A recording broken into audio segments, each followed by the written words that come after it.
But one of the points I wanted to get at is the conversation that you just brought up is something that I had yesterday where one of the younger advisors I was talking to, he said, the number one job, Scott, the people want to be today is an influencer. So young kids want to be an influencer. And I said, all right, well, I'm going to challenge you because I think you're coming at it from the average 40 to 65-year-old that immediately hears that and says, it's horrible. That's disgusting. Like they need to be thinking about doing. And I said, what should they be doing? And he was like, well, I mean, just anything. And I said, what, like be a doctor? So maybe they can go work 85 hours a week and work nights and struggle to maintain a healthy body, healthy relationships. Like there's so many other great jobs out there, right? But they're saving lives, but they're imbalanced in other ways, right?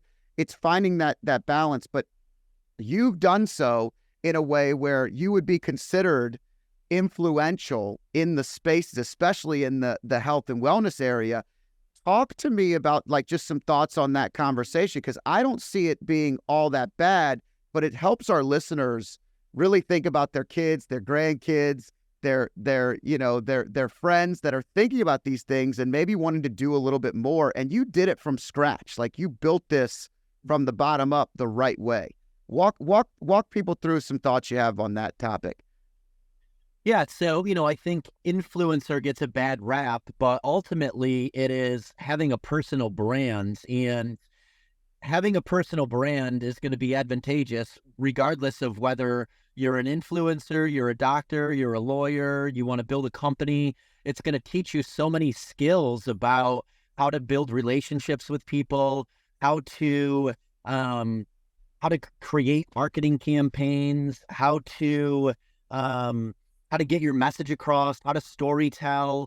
So I think there's so many things you can learn by having a personal brand that you can apply to other things. So I think for someone young that is interested in that, it's going to benefit them regardless of where they go, because the doctor ultimately is selling themselves to get their job at a hospital, and the attorney is ultimately selling themselves to get a job at the law practice. We're always selling ourselves. We're always going to benefit if we can build relationships with people.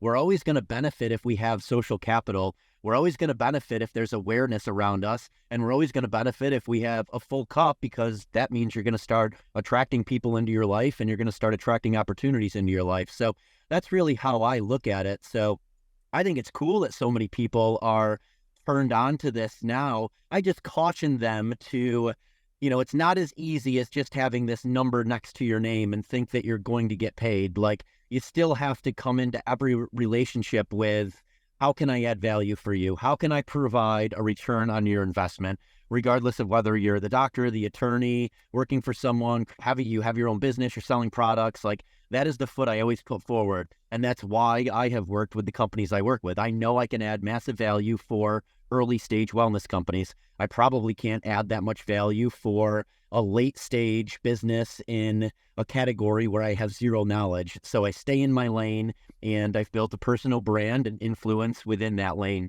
Yeah, it's like being 6'4", 21 years old, and running a 4.140 and going to the NFL. If you don't continue to work, you're not gonna have a career. You're not gonna have a job. It's work ethic coupled with the passion and the intensity and the goals that you've laid out for yourself. And all you're explaining is the people that just think it's going to be there when they wake up is not really the result. So a lot of kids are thinking like I did, like you might have when we were younger, where, I mean, if you ask any 12 to 13-year-old boy and below what they want to be when they grow up, they're going to say some level of a professional athlete most of the time. So, and they could be playing the lowest level of the sport they're in, have no concept. And then all of a sudden they get to high school and they're like, oh man, I don't know if I'll be able to actually do that. I might start thinking of something different.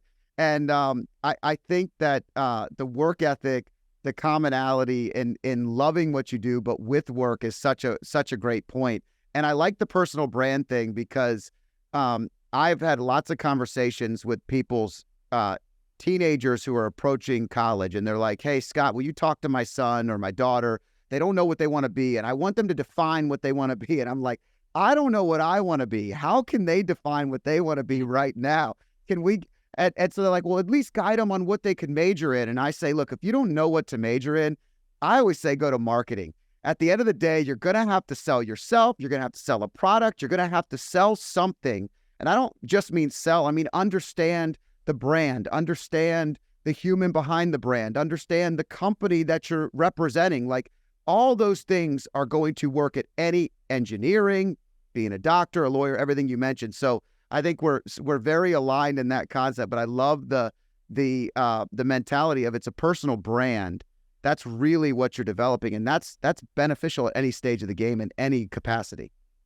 100%. I mean, the beautiful thing about the internet is it allows for compound interest much easier than, a brick and mortar store in a town.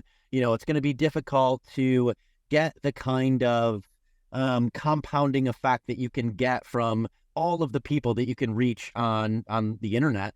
And, I really look back at my insurance career, and I applied a lot of the same skills from my insurance career to what I'm doing now online, meaning that early on, I was knocking on lots of doors and, nothing was really happening, but I was creating this skill set where I was getting into the habit of consistently posting content, creating content, and that allowed me to hone my craft.